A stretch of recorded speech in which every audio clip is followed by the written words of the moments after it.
అందరికీ నమస్కారం. Welcome to my channel. ఈ వీడియోలో పెన్షనర్ల తాజా సమాచారము. పెన్షన్ 3000 పెంపు. దీనికి సంబంధించిన పూర్తి వివరాలు ఈ వీడియోలో తెలుసుకుందాము.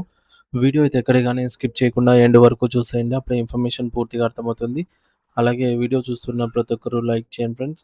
ఈ వీడియోని తోటి పెన్షనర్ మిత్రులతో షేర్ చేయండి. కొత్తగా మన ఛానల్ చూస్తున్నవారు ఇంకా ఎవరైనా సబ్స్క్రైబ్ చేసుకోకపోతే వెంటనే మన ఛానల్ అయితే సబ్స్క్రైబ్ చేసుకోండి. సబ్స్క్రైబ్ చేసుకోవడం వల్ల నేను చేసే ప్రతి ఒక్క వీడియో మీ వరకు రీచ్ అవుతుంది. ఇక ఆలస్యం చేయకుండా వివరాల్లోకైతే వెళ్ళిపోదాము.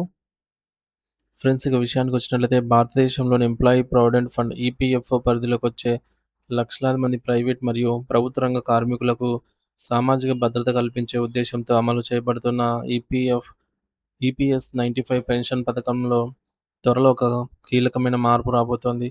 ప్రస్తుతం ఈ పథకం కింద పదవీ విరమణ చేసిన ఉద్యోగులకు అందుతున్న అత్యల్ప కనీస పెన్షన్ నెలకు కేవలం రూ.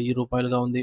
అయితే పెరిగిపోతున్న నిత్యావసర వస్తువుల ధరలు మరియు ఆకాశాన్ని తాకుతున్న వైద్య ఖర్చుల దృష్ట్యా ఈ మొత్తాన్ని కనీసం రూ. 3000కు పెంచే దిశగా కేంద్రం ప్రభుత్వం అడుగులు వేస్తోంది.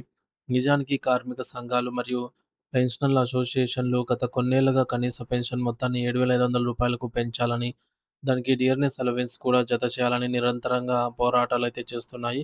కానీ పెన్షన్ నిధిపై పడే అదనపు భారాన్ని పరిగణలోకి తీసుకున్న కేంద్ర ప్రభుత్వం రూ. 7500 డిమాండ్‌ను ప్రస్తుతానికి అంగీకరించడం కష్టమని పరోక్ష సంకేతాలిస్తూ మధ్య మార్గంగా కనీసం రూ. 3000కు పెంచే ఆలోచనలో ఉంది. ఈ నేపథ్యంలో 2026 సంవత్సరంలోనే ఈ పెంపు అమల్లోకి రావాలని దేశవ్యాప్తంగా ఉన్న కోట్లాది మంది పెన్షనర్లు మరియు ప్రస్తుతం సర్వీస్‌లో ఉన్న ఉద్యోగులు గట్టిగా డిమాండ్ చేస్తున్నారు. ఒకవేళ కేంద్ర ప్రభుత్వం ఈ ప్రతిపాదనకు ఆమోద ముద్ర వేసి కనీస పెన్షన్‌ను రూ. 3000కు పెంచినట్లయితే దీనివల్ల ఎవరికీ అసలు సిసలైన ప్రయోజనం చేకూరుతుంది. మరియు ఈ మార్పు సామాన్యుల జీవితాల్లో ఎలాంటి మార్పు తెస్తుందో ఇప్పుడు మనము మరింత వివరంగా అయితే తెలుసుకునే ప్రయత్నం చేద్దాం.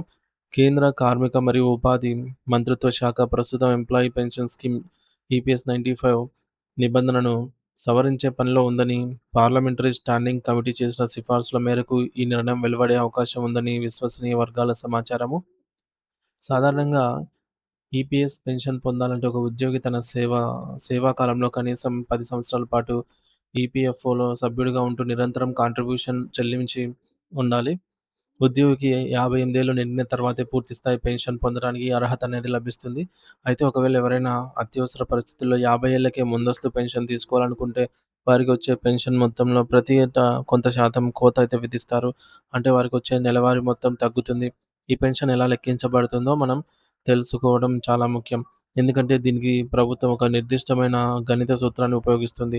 ఒక ఉద్యోగికి వచ్చే నెలవారీ పెన్షన్ అంటే ఉద్యోగి చివరి 60 నెలల సగటు వేతనం ఇంటూ మొత్తం సర్వీస్ కాలం డివైడెడ్ బై 70. ఇక్కడ ఒక ముఖ్యమైన వెసులుబాటు ఏమిటంటే, ఒక ఉద్యోగి కనుక 20 ఏళ్ల అంతకంటే ఎక్కువ కాలం నిరంతర సర్వీస్ పూర్తి చేస్తే వారికి ప్రభుత్వం అదనంగా 2 ఏళ్ల సర్వీస్‌ను బోనస్‌గా కలుపుతుంది.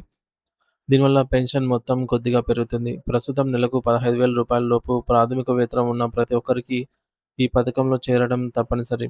కాబట్టి తక్కువ ఆదాయం ఉన్నవారికి ఈ కనీస పెన్షన్ పెంపనేది ఒక వరంలా మారుతుంది. ఇప్పుడు మనం కొన్ని ఉదాహరణ ద్వారా ఈ పెంపు ఎవరికి ఎంత లాభం చేకూరుస్తుందో క్షుణ్ణంగా చూద్దాము. ఉదాహరణకు ఒక ఉద్యోగి చివరి 60 నెలల సగటు జీతం రూ. 10,000గా ఉండి, అతను 14 ఏళ్ల సర్వీస్ పూర్తి చేసినట్లయితే, ప్రస్తుత సూత్రం ప్రకారం అతనికి నెలకు సుమారు రూ. 2,000 పెన్షన్ లభిస్తుంది. ఇప్పుడు కనీస పెన్షన్ 3,000కు పెరిగితే అతనికి అదనంగా రూ. 1,000 లాభం అనేది కలుగుతుంది. అలాగే ఒకవేళ సగటు జీతం రూ. 12,000గా ఉండి, 12 ఏళ్ల సర్వీస్ చేసిన వారికి ప్రస్తుతం రూ. 2,057 వస్తుంటే, పెంపు తర్వాత వారికి రూ. 943 అదనంగా చేతికి అందుతాయి. ఇక 15,000 సగటు వేతనం ఉండి కేవలం 10 ఏళ్ల కనిష్ట సర్వీస్ ఉన్నవారికి ప్రస్తుతం వస్తున్న రూ. 2,143 అది కాస్త రూ. 850 అదనంగా పెరిగి ఈ యొక్క అదనపు ప్రయోజనం అయితే లభిస్తుంది. అయితే ఈ పెంపు వల్ల అత్యధికంగా లాభపడేది ఎవరంటే అతి తక్కువ వేతనం పొందుతూ తక్కువ కాలం పని చేసిన వారే. అంటే ఉదాహరణకు ఒక వ్యక్తికి రూ. 7,000 సగటు వేతనం ఉండి 10 ఏళ్ల సర్వీస్ ఉంటే ప్రస్తుత లెక్కల ప్రకారం అతనికి కేవలం రూ. 1,000 పెన్షన్ అనేది వస్తుంది.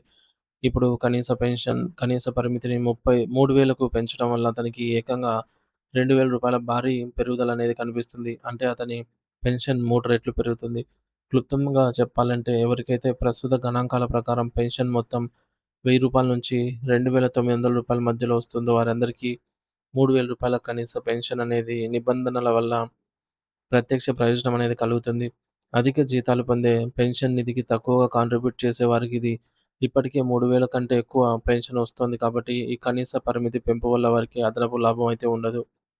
దేశవ్యాప్తంగా ప్రస్తుతం సుమారు 82 లక్షల మంది ఈపీఎస్ పెన్షనర్లు ఉండగా వారిలో దాదాపు 47 లక్షల మంది నెలకు రూ. 9,000 కంటే తక్కువ పెన్షన్ పొందుతున్నారనేది ఒక చేదు నిజం. ఇందులోనూ అత్యధికులు కేవలం 1000 లేదా రూ. 2,000తోనే నెట్టుకొస్తున్నారు. ఇది నేటి కాలంలో ఒక వ్యక్తి కనీస అవసరాలకు కూడా సరిపోదు. అందుకే ఈ పెన్షన్ మొత్తాన్ని కనీసం 3,000కు పెంచడం అనేది ఒక ప్రాథమిక సామాజిక బాధ్యతగా ప్రభుత్వం భావిస్తోంది. కార్మిక సంఘాలు మాత్రం ఇప్పటికీ తమ పట్టు సడలించకుండా రూ. 7,500 డిమాండ్‌ను వినిపిస్తూనే ఉన్నాయి. పార్లమెంటరీ కమిటీ సైతం పెన్షన్ పెంపుపై సానుకూల అభిప్రాయం వ్యక్తం చేసిన నేపథ్యంలో 2026 నాటికి రూ. 3,000 కనీస పెన్షన్ నిర్ణయం అమల్లోకి వస్తే దేశంలోని లక్షలాది మంది పేద, వృద్ధ పెన్షనర్ల జీవితాల్లో కొంతవరకు ఆర్థిక భరోసా అనేది లభిస్తుందని మనం ఆశించవచ్చు.